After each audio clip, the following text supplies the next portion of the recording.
மேதையாக அமர்ந்திருக்கும் விருந்தினர் அவர்களுக்கும், பள்ளி தலைமை ஆசிரியர் அவர்களுக்கும், அருள் சகோதரிகள் அவர்களுக்கும், மேலும் அறிவில் சிறந்து விளங்கும் என் ஆசிரியர் பெருமக்களுக்கும், என் சகோதர சகோதரிகளாக இருக்கும் மாணவர்களுக்கும் என் முதற்கண் வணக்கத்தை தெரிவித்துக் கொள்கிறேன். இப்போது இங்கு தமிழ் இலக்கிய மன்ற சார்பாக ஒரு பட்டிமன்றத்தை நடத்த போறோம். அந்த பட்டிமன்றத்தோட தலைப்பு, அந்த கால அரசியல் சிறந்ததா, இந்த கால அரசியல் சிறந்ததா?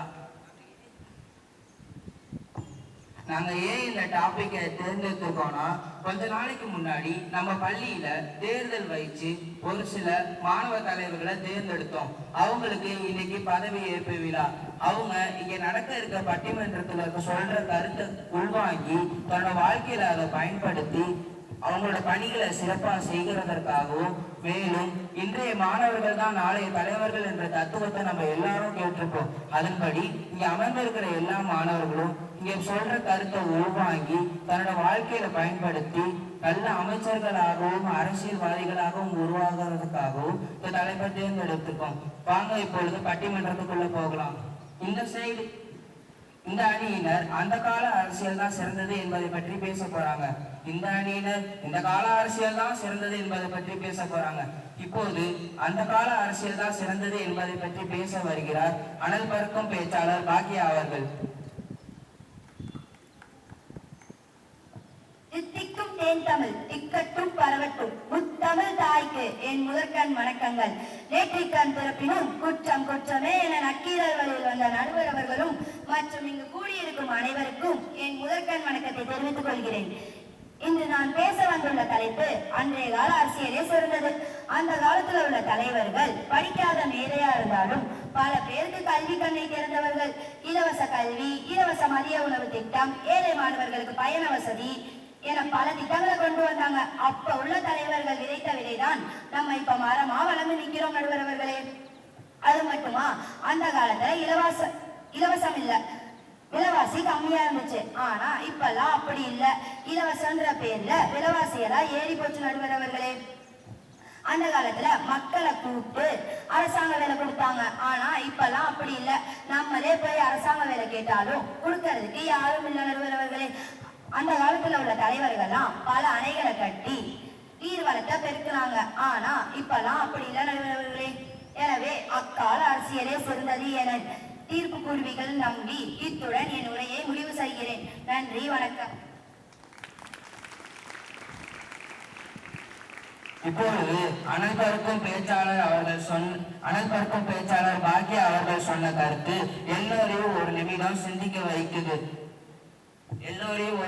சிந்திக்க வைக்குது. அவங்க சொல்றத பார்த்தா அவங்க கடந்த காலத்துக்கே சென்று பார்த்துட்டு வந்த மாதிரி இருக்கு. சரி, அதை எப்படி சமாளிக்க போறது எதிராளியர் தானே. இப்பொழுது இந்த கால அரசியல் தான் சிறந்தது என்பதை பற்றி பேச வருகிறார்கள் கலெக்டர் கிருத்திகா அவர்கள். ஆதியில் தோற்றிய மொழி, உச்சங்கம் வளர்த்த மொழி, தேனிலும் இனிய மொழி, செம்மொழி என்னும் மகளம் சூடிய அன்னை தமிழை வணங்கி சுடவிட பேச்சால் அனைவரையும் ஈர்க்கும் நடுவர் அவர்களுக்கும் இங்கு கூடியுள்ள அனைவருக்கும் என் முதல் வணக்கம். இன்று நான் இந்த கால அரசியலை சிறந்தது என்ற தலைப்புல பேச வந்திருக்கேன். அந்த கால அரசியல் பத்தி பேசின பாக்கியா சொன்னாங்க, அந்த கால தலைவர்கள் தான் ஆணைய கட்டினாங்கன்னு. அவளை ஆணைய கட்டி என்ன பிரயோஜனம்? தண்ணி இல்லை நடுவர் அவர்களே. ஆமா, நீ தண்ணி வரலன்னு சொல்றீங்க. இப்ப என்னன்னா காவிரி ஆத்துல வெள்ளம் வருதுன்னு அபாய எச்சரிக்கை சொல்லியிருக்காங்க. இந்த கால அரசியல்ல மக்கள் தாங்கள் விரும்பும் தலைவர்களை ஆட்சியில அமர வைக்க முடியுது. கணினி, தொலைக்காட்சி, அலைபேசி எல்லாம் வந்ததுக்கு அப்புறம் அரசு மாற்றம், மக்கள் கருத்து இதெல்லாம் அரசியல் செயல்பாட்டுல முக்கிய பங்கா இருக்குது. அது மட்டும் இல்ல, இன்றைய கால அரசியல் டிஜிட்டல் உலகத்தோட இணைஞ்சிருக்குது. அரசு திட்டங்கள் ஆன்லைன்லயே அறிவிக்கப்படுது. மக்கள் புகார்கள் வேகமா தீர்க்கப்படுது. அது மட்டும் இல்ல நடுவர் அவர்களே, ஊழல் குறைஞ்சிருக்கு. என்னது, ஊழல் குறைஞ்சிருக்கா? ஆமா நடுவர் அவர்களே, ஊழல் குறைஞ்சிருக்கு.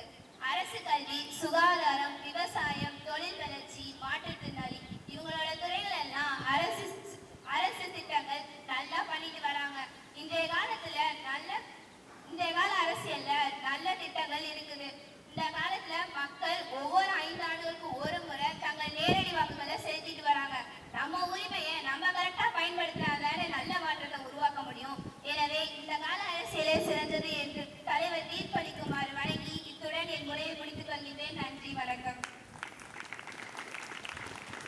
இப்பொழுது கலெக்டர் கிருத்திகா அவர்கள் கேட்ட கேள்வி எதிரணியரை திக்குமுக்க ஆட வச்சிருச்சு. என்னையும் ஒரு நிமிடம் ஒருவேளை இந்த கால அரசியலும் சிறந்ததா இருக்குமோன்னு நினைக்க வச்சிருச்சு. சரி, இப்பொழுது இதுக்கு பதிலடி கொடுக்க அந்த கால அரசியல் தான் சிறந்தது என்பதை பற்றி பேச வருகிறார்கள் தத்துவ பேச்சாளர் லாவண்யா அவர்கள். வாழ்க நிரந்தரம், வாழ்க தமிழ் மொழி, வாழிய வாழியவே என தாய் தமிழை வாழ்த்தி வணங்கி பட்டிமன்ற நாயகர் நடுவர் அவர்களுக்கும் அவை பெரியோர் அனைவருக்கும் என் அன்பு கலந்த வணக்கங்கள். இன்று நான் பேச போவது அன்றைய அரசியலே சிறந்தது. அக்காலத்துல பள்ளி மாணவர்களுக்கு இலவச புத்தகம், சீருடை, மாணவர்களுக்கு இலவச சைக்கிள், பெண்கள் கல்விக்கு ஊக்கமாக அக்காலத்திலேயே அரசு உதவி தொகை, இது போன்ற பல திட்டங்களை கொண்டு வந்தாங்க. அதாவது நடுவர் அவர்களே, அவங்க ஊழல் குறைஞ்சிருக்குன்னு சொன்னாங்க. ஆனா ஊழல் குறைஞ்சிருக்கா அதிகமா இருக்கான்னு உங்களுக்கே தெரியும் நடுவர் அவர்களே. இப்ப ஏமா என்ன வம்பல இருக்கிறீங்க? அதாவது நடுவர் அவர்களே, அக்காலத்துல அரசியல்ல ஒரு சாதாரண மக்களுக்கும் மிக மிக நெருக்கமாக இருந்தது. எடுத்துக்காட்டாக ஊழலை கட்டுப்படுத்தும் முயற்சி, ஏழை மக்களுக்கு வீடமைப்பு திட்டம், மருத்துவ வசதியை ஏழை மக்களுக்கு எளிதாக்குதல், இப்படி பல மாற்றங்களை கொண்டு வந்தாங்க. எளிமையான வாழ்க்கை முறை, நேர்மையான ஆட்சி என்று வாழ்ந்தாங்க அக்கால தலைவர்கள். இதற்கு நான் ஒரு நிகழ்ச்சியை சான்றாக சொல்லட்டுமா நடுவர் அவர்களே? சொல்லுங்கம்மா, கேட்போம். அக்காலத்துல ஒரு முதல்வர் கார்ல போயிட்டு இருக்காங்க. இப்ப இருக்க தலைவர்லாம் எப்படி கார்ல போவாங்க நடுவர் அவர்களே? என்ன முன்னாடி யாரு காரு, பின்னாடி யாரு காரு, நடுவுல சைரன் வச்ச வண்டியில ஜம்முன்னு போறாங்கம்மா. போக்குவரத்து நெரிசல், பொதுமக்களுக்கு இடையூறா தான் இப்ப இருக்க தலைவர்லாம் இருக்காங்க. ஆனா நான் சொல்ற தலைவர்லாம் அப்படி அல்ல. அப்படி அக்காலத்துல ஒரு தலைவர் கார்ல போயிட்டு இருக்கும் போது ஒரு பாட்டியும் பேத்தியும் கால்ல செருப்பு இல்லாம உச்சி வெயில போயிட்டு இருந்தாங்க. அதை கவனிச்ச முதல்வர் காரை உடனே நிப்பாட்டி அவங்க மனைவியிடமும் உறவினர்கிட்ட இருக்க செருப்பை வாங்கி அவங்களுக்கு கொடுத்து உதவி பண்றாங்க. இந்த மாதிரி பல உதவிகளை அக்கால தலைவர்கள் தான் செஞ்சாங்க. அப்ப உள்ள தலைவர்கள்லாம் பொதுமக்களுக்கு என்ன தேவையோ அதை அறிஞ்சு அதுக்கேற்ற மாதிரி திட்டங்கள்லாம் கொண்டு வந்தாங்க. சுருக்கமாக சொல்லணும்னா அக்காலத்துல அரசியல் தலைவர்கள் இருந்தப்ப வேலை வாய்ப்பு, பசிப்பிணி, மருத்துவம், கல்வி, இது போன்ற பல திட்டங்களை கொண்டு வந்தாங்க. எனவே அன்றும் இன்றும் என்றுமே அன்றைய அரசியலே சிறந்தது என்று கூறி என் உரையை முடித்துக் கொள்கிறேன். நன்றி, வணக்கம். இவங்க சொன்னதுல உண்மையா இப்போ நடக்கிற ஒரு விஷயம்னா, ஏதாவது ஒரு அமைச்சர் வராங்கனாலே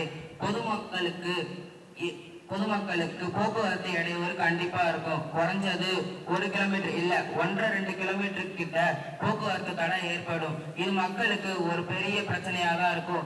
சரி, அது ஒரு பக்கம் சிந்திப்போம். இப்போது இந்த கால அரசியல் தான் சிறந்தது என்பதை பற்றி பேச வருகிறார்கள் தமிழ் தென்றல் வர்ஷினி அவர்கள். அமுதே தமிழே, அழகிய மொழியே, எனது உயிரே இனித்த தமிழை வணங்கி அவைக்கும் நடுவர் சபைக்கும் வணக்கம் கூறி என் தலைப்பிற்கு